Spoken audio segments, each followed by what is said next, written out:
ഇത് കട്ട് ചെയ്യാന്ന് വെച്ചാൽ ഭയങ്കര ഇതുണ്ടായി. 250 മൈക്രോൺ നമ്മുടെ ലാമിനേഷൻ പൗച്ച് തന്നെ ഉണ്ട്, 250 മൈക്രോൺ. അതും പോരാഞ്ഞിട്ട് നമ്മൾ ഉപയോഗിക്കുന്ന പേപ്പറും 150 മൈക്രോണിൻ്റെ പേപ്പറാണ്. 150 GSM ആണ് പറയുന്നത്. GSMൻ്റെ പേപ്പറാണ് നമ്മൾ എന്തെങ്കിലും ഉപയോഗിക്കുന്നത്. അപ്പോൾ കട്ട് ചെയ്യാനായിട്ട് നല്ല ബലം പ്രയോഗിക്കണം ഈ മെഷീനിൽ.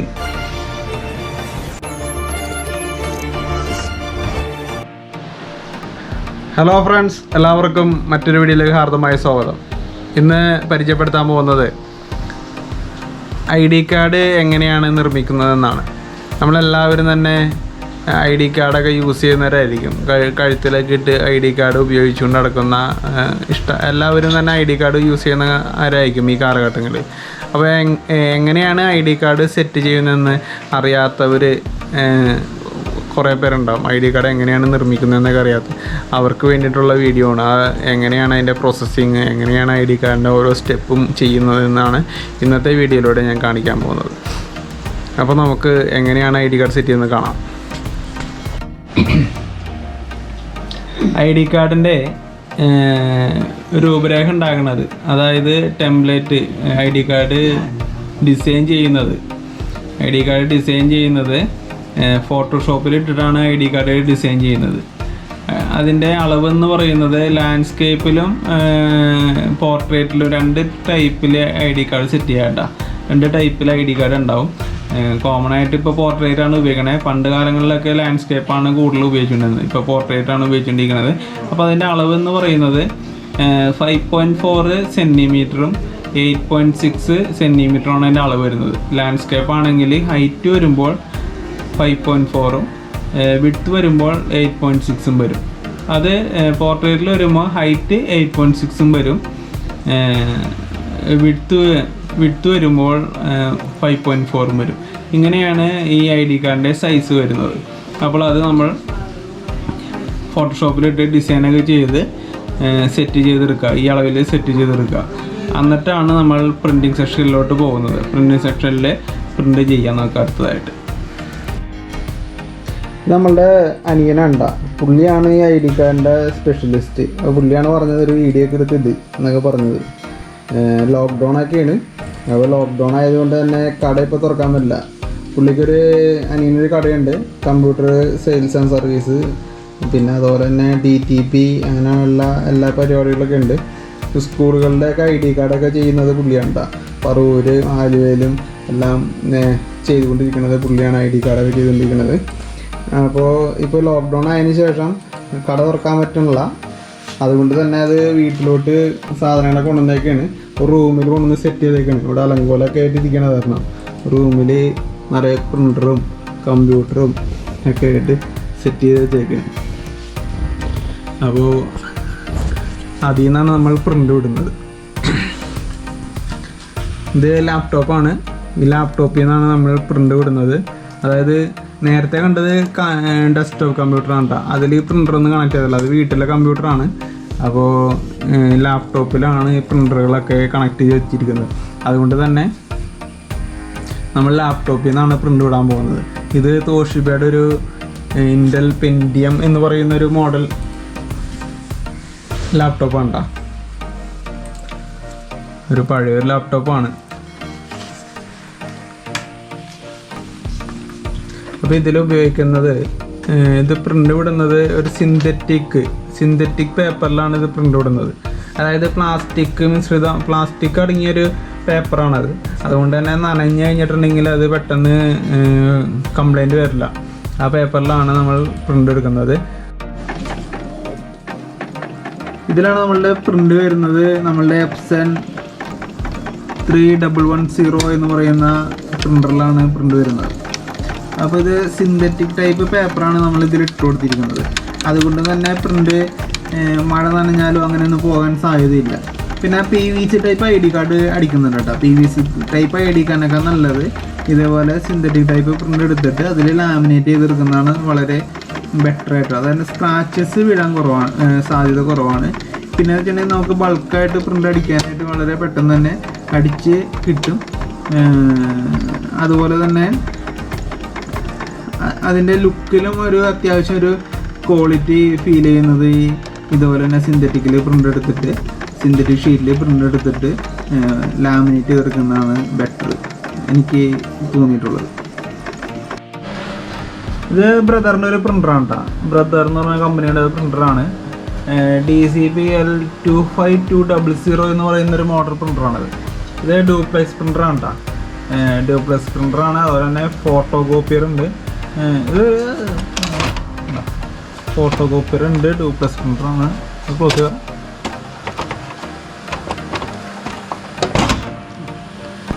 പൊളിച്ചെടുക്കുമല്ലോ. കണ്ട ഫോട്ടോ കോപ്പിയർ ഉണ്ട്. ഓൾ ഇൻ വൺ പ്രിൻ്ററാണ്. അതായത് ഫോട്ടോ കോപ്പി എടുക്കുക, അതുപോലെ തന്നെ പ്രിൻ്റ് എടുക്കുക, സ്കാൻ ചെയ്യുക. അത് 3 പർപ്പസ് ഇതിൽ കൂടെ പറ്റും. പിന്നെ ഡ്യൂപ്ലെക്സുമാണ് ഈ പ്രിൻ്റർ ഇവിടെ ഇരിപ്പുണ്ട് കേട്ടോ. അതുപോലെ തന്നെ വേറൊരു പ്രിൻ്ററാണത്. HP-യുടെ പ്രിൻ്ററാണത്. ലേസർജെറ്റ് P1007 എന്ന് പറയുന്ന മോഡൽ പ്രിൻ്ററാണ്. ഇത് വെറുതെ പ്രിൻ്റ് അടിക്കാൻ മാത്രമുള്ള ഒരു പർപ്പസിന് വേണ്ടി വെച്ചതാണ്. ഫുൾ സെറ്റാണ് ഇവിടെ ചെയ്ത് വെച്ചാണ്. കാനോണിൻ്റെ ഒരു പ്രിൻ്റർ ഉണ്ട്. കാനോണിൻ്റെ പ്രിൻ്ററിൻ്റെ മുകളിലാണ് ഇവിടെ ലാപ്ടോപ്പ് കയറ്റി വെച്ചിട്ടുണ്ട്. കാനോണിൻ്റെ G2000 എന്ന് പറയുന്ന 2002 ഉണ്ട്, 2002 ഉണ്ട്. ഇത് 2002 മോഡൽ പ്രിൻ്ററാണിത്. ടാങ്കൊക്കെ ഉള്ള കളർ പ്രിൻ്ററാണ് ഇത്. അതായത് സ്കാൻ ചെയ്യുക, കോപ്പി എടുക്കുക, അതുപോലെ തന്നെ പ്രിൻ്റ് അടിക്കുക. ഡ്യൂപ്ലെക്സ് ഇല്ല, പ്രിൻ്റ് അടിക്കുകയും ചെയ്യുക. കളർ പ്രിൻ്ററാണിത്. നേരത്തെ കാണിച്ച 2 ലേസർ ജെറ്റിൻ്റെ ഇത് ബ്ലാക്ക് ആൻഡ് വൈറ്റ് ആണ്. അതുപോലെ തന്നെ ഇതും ബ്ലാക്ക് ആൻഡ് വൈറ്റ് ആണ്. കാനോണിൻ്റെ ഇത് കളർ പ്രിൻ്റർ. അതുപോലെ തന്നെ എപ്സൻ്റെ നേരത്തെ പ്രിൻ്റ് അടിച്ചതും കളർ പ്രിൻ്ററാണത്. അപ്പോൾ ഇതാണ് ഇവിടുത്തെ സെറ്റപ്പ്. നേരെ ഷോപ്പ് മൊത്തം വീട്ടിലോട്ട് കൊണ്ടുവന്നേക്കാണ് അനിയൻ. എന്നിട്ട് ഇവിടെ വെച്ചുള്ള പരിപാടികളാണ് ഇപ്പോൾ. നമുക്കിനി ഇതെങ്ങനെയാണ് കട്ട് ചെയ്ത് ലാമിനേഷൻ ചെയ്യണമെന്നൊക്കെ നോക്കാം. ഇതാണ് ലാമിനേഷൻ മെഷീൻ. അതായത് ചൂടാക്കിയിട്ട് കണ്ട ഇവിടെ കാണാൻ സാധിക്കും. 80 മുതൽ 180 ഡിഗ്രി വരെയുള്ള ഹീറ്റിലിട്ടിട്ടാണ് 180 ഡിഗ്രി ഹീറ്റിലിട്ടിട്ടാണ് നമ്മളിപ്പോൾ ലാമിനേഷൻ ചെയ്യാൻ പോകുന്നത്. ഹെവി ഹീറ്റിലാണ്, ഇതിൻ്റെ പരമാവധി ഹീറ്റിലാണ് നമ്മളിട്ടിട്ട് ലാമിനേഷൻ ചെയ്യാൻ പോകുന്നത്. ഈ ലാമിനേഷൻ മെഷീൻ ഏകദേശം മേടിച്ചിട്ട് ഒരു 10 വർഷമായി നീക്കമാണ്. അത്രയും നാൾ പുള്ളി ഇവിടെ നിന്ന് പണിയെടുത്തുകൊണ്ടിരിക്കുന്നുണ്ട്. അതായത് സ്കൂളുകളിലൊക്കെ ID കാർഡൊക്കെ ചെയ്യുമ്പോൾ അതിനെങ്കിൽ ഒരു സ്കൂളിൽ തന്നെ ചിലപ്പോൾ ഒരു 700 പിള്ളേർ, 1000 സ്റ്റുഡൻസൊക്കെ എന്തായാലും ഉണ്ടാവും. അങ്ങനെ പറവൂർ, ആലുവ, അങ്കമാലി ഏരിയയിലൊക്കെ സ്കൂളുകളിലൊക്കെ വർക്ക് ക്ഷീണിച്ച ഒരു ലാമിനേഷൻ മെഷീനാണ് ഇത്. ഇതാണ്ട് ലാമിനേഷൻ പൗച്ച് വരുന്നത് ഇങ്ങനത്തെ ഇതിലാണ് വരുന്നത്. ഒരു പെട്ടിയിൽ 100 എണ്ണമാണ് ഇതിലുണ്ടാവുന്നത്. നമ്മൾ ഉപയോഗിക്കുന്ന 250 മൈക്രോണ്ട്, അതായത് ഏറ്റവും കൂടുതൽ കട്ടിയുള്ള ഷീറ്റാണ്. 250 മൈക്രോണിൻ്റെ ലാമിനേഷൻ പൗച്ചാണ് നമ്മൾ ഇതിന് വേണ്ടിയിട്ട് ഉപയോഗിക്കുന്നത്, ഈ ലാമിനേഷൻ ചെയ്യാൻ വേണ്ടിയിട്ട്. ഇതാണ് നമ്മുടെ ലാമിനേഷൻ ഷീറ്റ് വരുന്നത്. ഈ ലാമിനേഷൻ ഷീറ്റിൽ നമ്മൾ പ്രിൻ്റ് എടുത്ത ID കാർഡ് ഇതിലോട്ട് വെച്ച് കൊടുക്കും. അതിനുശേഷം നമ്മളുടെ ലാമിനേഷൻ മെഷീനിലോട്ട് നമുക്ക്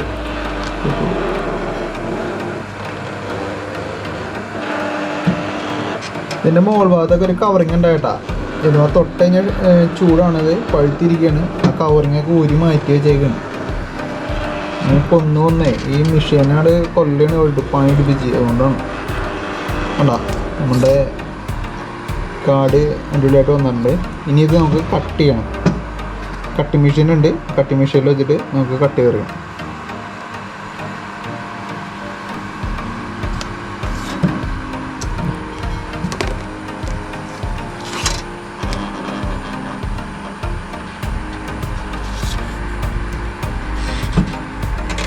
മെഷീൻ ചൂടായി കഴിയുമ്പോൾ ഉണ്ടോ അവിടെ ഒരു പച്ച ലൈറ്റ് ഉണ്ട്, ഹോട്ട് റെഡി എന്നുള്ള പച്ച ലൈറ്റ്. ആ പച്ച ലൈറ്റ് കത്തും. നമ്മളിട്ടാണ് ഹീറ്റ് ഇതായി കഴിയും. 180 ഹീറ്റ് കുറഞ്ഞിട്ടാണ്. ഈ ലാമിനേഷൻ ചെയ്ത് കഴിയുമ്പോൾ ഹീറ്റ് കുറയും. അതുകൊണ്ടാണ് ഇങ്ങനെ കാണിക്കുന്നത്. അപ്പോൾ നമുക്ക് ഓഫ് ചെയ്യാം. ഹോൾഡർ ഇതിൻ്റെ ആവശ്യം കഴിഞ്ഞ് 0 സെറ്റ് ചെയ്ത്. ഇതാണ്ട നമ്മളുടെ ID കാർഡ് കട്ട് ചെയ്യുന്ന മെഷീൻ എന്ന് പറയുന്നത്. ഇതാണ് കറക്റ്റ് ID കാർഡിൻ്റെ സ്ക്വയറിൽ കട്ട് ചെയ്ത് തരും.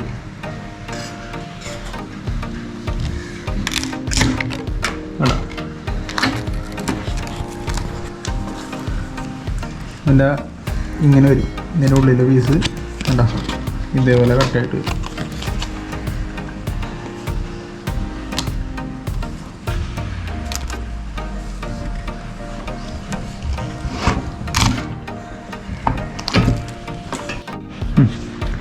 ഇത് കട്ട് ചെയ്യാന്ന് വെച്ചാൽ ഭയങ്കര ഇതുണ്ടായി. 250 മൈക്രോൺ നമ്മുടെ ലാമിനേഷൻ പൗച്ച് തന്നെ ഉണ്ട്, 250 മൈക്രോൺ.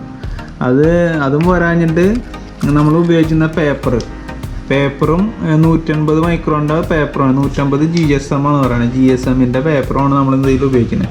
അപ്പോൾ കട്ട് ചെയ്യാനായിട്ട് നല്ല ബലം പ്രയോഗിക്കണം ഈ മെഷീനിൽ.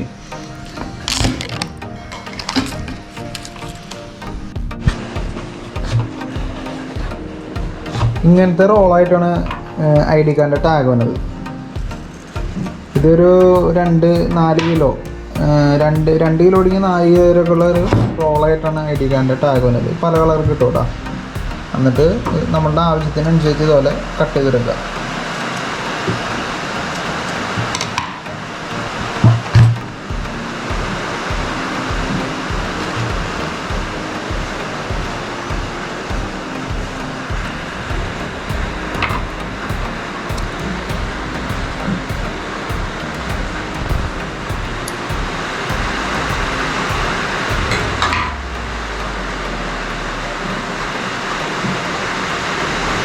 പുള്ളി വലിയ സീരിയസിലൊക്കെ ഉണ്ട് കട്ട് ചെയ്യണം.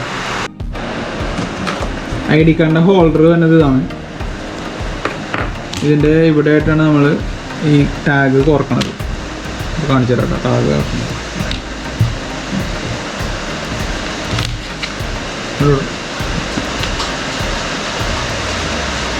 ഇതുപോലെ ടാഗ് കോർക്കാം. കോർത്തിട്ട് ഇത് നമുക്ക് ഉരുക്കി ചേർക്കേണ്ടതുണ്ട്. ഈ 2 സൈഡ് ഉണ്ടല്ലോ, കട്ട് ചെയ്ത് തന്നെ 2 സൈഡ് നമുക്ക് ഉരുക്കി ചേർക്കണം. അതാണ് അടുത്ത പരിപാടി നമുക്കുള്ളത്.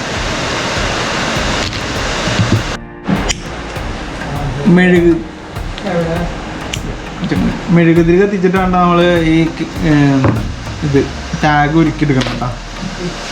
അല്ലെങ്കിൽ മെഷീനൊക്കെ ഉണ്ട്. നമ്മുടെ മെഷീനൊന്നുമില്ല, നമ്മുടെ ഉള്ളത് അങ്ങനെ മെഴുകുതിരിയാണ്. മെഴുകുതിരി വെച്ചിട്ടാണ് ടാഗ് ഉരുക്കി പിടിക്കുന്നത്. അല്ലെങ്കിൽ ആ ക്ലിപ്പ് ഇട്ട് കഴിയുമ്പോഴേ ക്ലിപ്പ് പഞ്ച് ചെയ്ത് കഴിയും. ക്ലിപ്പ് ഞാൻ കാണിച്ചു തരാം, അടുത്തതിൽ കാണിച്ചു തരാം. ക്ലിപ്പ് പഞ്ച് ചെയ്ത് കഴിയുമ്പോൾ അത് പെട്ടെന്ന് പൊട്ടിപ്പോരാണ്ട് സാധ്യതയുണ്ട്. അപ്പോൾ ഇങ്ങനെ ഉരുക്കി ആ ടാഗ് ഇങ്ങനെ പിടിപ്പിച്ച് കഴിഞ്ഞിട്ടുണ്ടെങ്കിൽ പൊട്ടിപ്പോരാനുള്ള ചാൻസ് കുറവായിരിക്കുള്ളൂ. നല്ല ബലത്തിൽ നിന്നുള്ളൂ. അതിന് വേണ്ടിയിട്ടാണ് ഇങ്ങനെ ഉരുക്കി പിടിപ്പിക്കുന്നത്.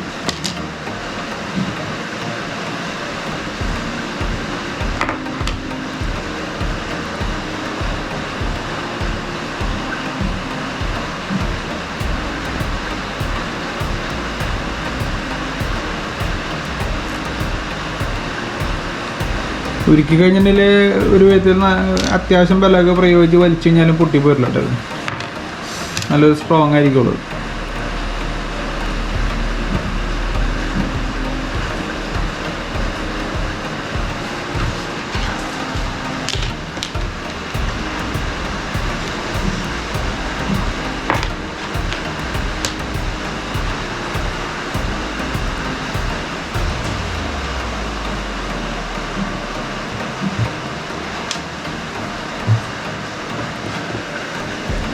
അതാ ഉരുക്കി കഴിയുമ്പോൾ ഇങ്ങനെ ഇരിക്കും.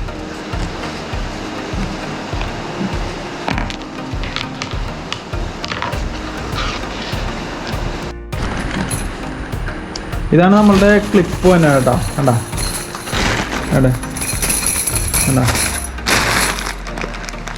ഇത് നിറച്ചും ക്ലിപ്പാണ്. ഒരു പാക്കറ്റ് എന്ന് പറഞ്ഞാൽ 1000 എണ്ണം ഉണ്ടോ. 1000 ക്ലിപ്പാണ് ഒരു പാക്കറ്റ് വേണം. കാണിച്ചു തരാം. ഇതാണ് ക്ലിപ്പ്.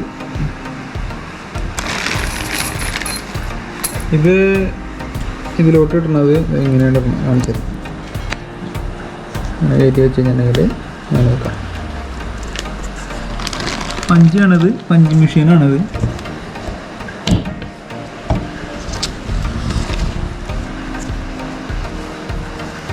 അല്ല, വളരെ പെർഫെക്റ്റ് ആയിട്ട് തന്നെ പഞ്ച് ചെയ്ത് നമുക്ക് ID കാർഡ് ഹോൾഡറിലോട്ട് ഈ ടാഗ് പിടിപ്പിക്കാനായിട്ടൊരു സഹായകരം. പഞ്ച് മെഷീൻ ഇതാണ്. ഹാൻഡിൽ വന്നത് താഴത്തെ അതിൻ്റെ പഞ്ച് ചെയ്യാനായിട്ട്, ക്ലിപ്പ് പഞ്ച് ചെയ്യാനായിട്ട് ഒരു മോഡൽ ഇത് വെച്ചിട്ടുണ്ട്. അതിലാണ് ഇത് വന്നത്, പഞ്ച് ചെയ്യുന്നത്. ഇവിടെ വെച്ചിട്ട് പഞ്ചാവുന്നു. നല്ല ശക്തിയിലാണത്, പ്രഷറിൽ ആണിത് പഞ്ച് ചെയ്യുന്നത്. അതുകൊണ്ട് തന്നെ ഊരിപ്പോരില്ല. കണ്ടോ, ഈ ഷേപ്പ് തന്നെയാണ് ഇവിടെ ഉള്ളത്. ആ പൊഴിയിലോട്ട് വെച്ചിട്ടാണ് നമ്മൾ ഇത് വെച്ച് പ്രസ് ചെയ്യുമ്പോൾ താഴുന്നത്.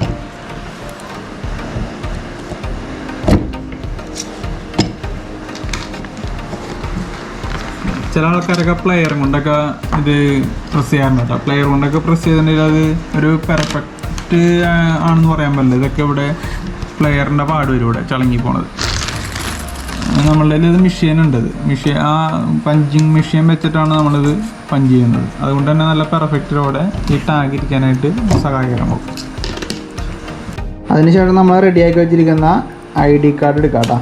ID കാർഡ് നേരത്തെ നമ്മൾ കട്ട് ചെയ്ത് വെച്ചിട്ടുണ്ടായില്ല, ആ കട്ട് വെച്ചാൽ ID കാർഡ് എടുക്കുക. എന്നിട്ട് അതിലോട്ട് സൈഡ് നോക്കിയിട്ട് ഇൻസെർട്ട് ചെയ്യും. കണ്ടോ, ഇതാണ് നമ്മളുടെ ID കാർഡ്. അപ്പോൾ അങ്ങനെ നമ്മൾ ID കാർഡ് സെറ്റ് ചെയ്ത് കഴിഞ്ഞു. ഈ ID കാർഡ് സെറ്റ് ചെയ്യണത് നോർത്ത് പറവൂരാണ്. ഞാൻ ഇതിൻ്റെ ഡീറ്റെയിൽസൊക്കെ ഞാൻ ഇതിൽ ഇട്ടേക്കാം. ഫ്രണ്ട്സ് ടോട്ടൽ സൊല്യൂഷൻ എന്ന് പറഞ്ഞ സ്ഥാപനമാണ് ID കാർഡ് സെറ്റ് ചെയ്ത് തരുന്നത്. ഹലോ സുഹൃത്തുക്കളെ, അപ്പോൾ നിങ്ങൾക്ക് ID കാർഡ് എങ്ങനെയാണ് നിർമ്മിക്കുന്നതെന്നും അതിൻ്റെ ഓരോ സ്റ്റെപ്പായിട്ട് കാണിച്ചതെന്നും നിങ്ങൾക്ക് മനസ്സിലായെന്ന് ഞാൻ വിചാരിക്കുന്നു. ഇത് ബ്രദറിൻ്റെ സ്ഥാപനമുണ്ട് എറണാകുളം ജില്ലയിൽ നോർത്ത് പറവൂർ പെൻഡ പ്ലാസ എന്ന് പറയുന്ന ബിൽഡിങ്ങിൽ. അവിടെയാണ് ഫ്രണ്ട്സ് ടോട്ടൽ സൊല്യൂഷൻ എന്ന് പറയുന്ന ഒരു സ്ഥാപനമുണ്ട്. അവിടെ കമ്പ്യൂട്ടറിൻ്റെ സെയിൽസ് ആൻഡ് സർവീസ്, അതുപോലെ തന്നെ laptop sales, CCTV sales and service, ID card printing, അങ്ങനെയുള്ള എല്ലാവിധ കലാപരിപാടികളുമുള്ളൊരു സ്ഥാപനമാണത് ഫ്രണ്ട്സ് ടോട്ടൽ സൊല്യൂഷൻ. അപ്പോൾ നിങ്ങൾക്ക് എന്തെങ്കിലും അത്യാവശ്യം ഉണ്ടെങ്കിൽ, അതായത് കമ്പ്യൂട്ടർ സംബന്ധമായിട്ടോ അല്ലെങ്കിൽ CCTV, ലാപ്ടോപ്പ് ഒക്കെ സംബന്ധമായിട്ട് എന്തെങ്കിലുമൊക്കെ പ്രശ്നങ്ങളൊക്കെ ഉണ്ടെങ്കിൽ നിങ്ങൾക്ക് കോൺടാക്ട് ചെയ്യാം. കോൺടാക്ട് നമ്പർ ഞാൻ ഡിസ്ക്രിപ്ഷനിൽ കൊടുക്കാം. അതുപോലെ തന്നെ വീഡിയോയുടെ താഴെ ഞാൻ നോട്ട് ചെയ്തേക്കാം. അപ്പോൾ നിങ്ങൾ അത്യാവശ്യം ഉണ്ടെങ്കിൽ വിളിക്കുക, സപ്പോർട്ട് ചെയ്യുക. വരും ദിവസങ്ങളിൽ നമ്മളുടെ വീഡിയോസിൽ നമ്മൾ ചെയ്യുന്ന വർക്കുകളെ കുറിച്ചുള്ള വീഡിയോസ് ഉൾപ്പെടുത്തുന്നതായിരിക്കും. നമ്മളുടെ യൂട്യൂബ് ചാനലിൽ ഒരു സംഭവത്തെ മാത്രം ഫോക്കസ് ചെയ്തിട്ടായിരിക്കില്ല വീഡിയോസ് അപ്ലോഡ് ചെയ്യുന്നത്. പല പല കാര്യങ്ങളെക്കുറിച്ച് ഉള്ള പല സംഭവങ്ങളെക്കുറിച്ചുള്ള വീഡിയോസ് നമ്മൾ അപ്ലോഡ് ചെയ്യും. അപ്പോൾ ചിലപ്പോൾ സർവീസിങ് ആയിരിക്കും, ചിലപ്പോൾ കുക്കിംഗ് ആയിരിക്കും, ചിലപ്പോൾ ട്രാവലിംഗ് ആയിരിക്കും. അങ്ങനെ പല വിധത്തിലുള്ള വീഡിയോസ് നമ്മൾ അപ്ലോഡ് ചെയ്യുന്നതായിരിക്കും. അപ്പോൾ നിങ്ങളെല്ലാവരും സപ്പോർട്ട് ചെയ്യുക, കാണുക. ആദ്യമായിട്ടാണ് യൂട്യൂബ് ചാനൽ കാണുന്നതെങ്കിൽ ചാനൽ സബ്സ്ക്രൈബ് ചെയ്യാൻ ശ്രമിക്കുക. അതുപോലെ തന്നെ ബെല്ലൈക്കൺ അമർത്തുക. നിങ്ങൾക്ക് വീഡിയോസൊക്കെ ഇഷ്ടപ്പെടുകയാണെങ്കിൽ ഒന്ന് ലൈക്ക് ചെയ്യുകയും അതുപോലെ തന്നെ ഷെയർ ചെയ്യുകയും ചെയ്യുക. പിന്നെ നിങ്ങളുടെ അഭിപ്രായങ്ങൾ, വീഡിയോസിനെ കുറിച്ചുള്ള അഭിപ്രായമാവാം, പിന്നെ തുടർന്നുള്ള വീഡിയോസ് ഏതിനെക്കുറിച്ച് വേണമെന്നുള്ള അഭിപ്രായങ്ങളൊക്കെ ഞങ്ങളുടെ കമൻറ്റ് ബോക്സിൽ രേഖപ്പെടുത്തുകയാണെങ്കിൽ അത് ഞാൻ പ്രത്യേകം നോട്ട് ചെയ്യുന്നതായിരിക്കും. അതുപോലെ തന്നെ ചെയ്യാനായിട്ട് ശ്രമിക്കുന്നതുമായിരിക്കും. അപ്പോൾ എല്ലാവർക്കും അടുത്ത വീഡിയോയിൽ കാണുന്നവരെ നമസ്കാരം.